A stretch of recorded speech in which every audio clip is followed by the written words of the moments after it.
దేవుడు నన్ను హైదరాబాద్ వెళ్ళు అని పంపించినప్పుడు నిరాశ నిస్పృహలో నలిగిపోతూ వచ్చా. మళ్ళా చెప్తున్నాను అనుకోకండి. విదేశాల్లో ఉద్యోగం వచ్చింది, విదేశాలకు వెళ్ళాలి అని ఆలోచిస్తున్నప్పుడు ప్రభువు చెప్పాడు, కోట్ల మంది నశించిపోతూ ఉండగా లక్షలు కోట్లు సంపాదించడానికి విదేశానికి వెళ్తావో, లేదా అనేక లక్షల మంది ఆత్మలను సంపాదించడానికి నేను చెప్పిన చోటుకి వెళ్తావో నువ్వు తీర్మానం తీసుకో. ఆ రోజు ఈ లోకానుసారమైనటువంటి లక్షలు కోట్లు సంపాదించడం కంటే దేవుడు చెప్పిన చోటుకి వెళ్ళి దేవుని పేరట లక్షల మందికి సువార్త ప్రకటించటమే లక్షణమైనటువంటి నిర్ణయం అని చెప్పి ఆ రోజు ఈ ఒక్క బైబుల్ని పట్టుకునే హైదరాబాద్లో అడుగుపెట్టా.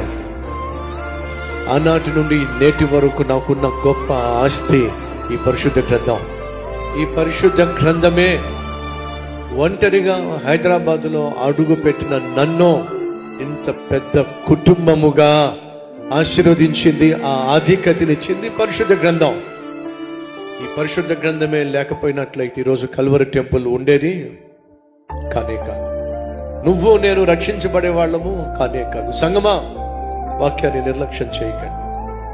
సహవాసాన్ని, సంఘముగా కూడుకోవడాన్ని నిర్లక్ష్యం చేయకండి.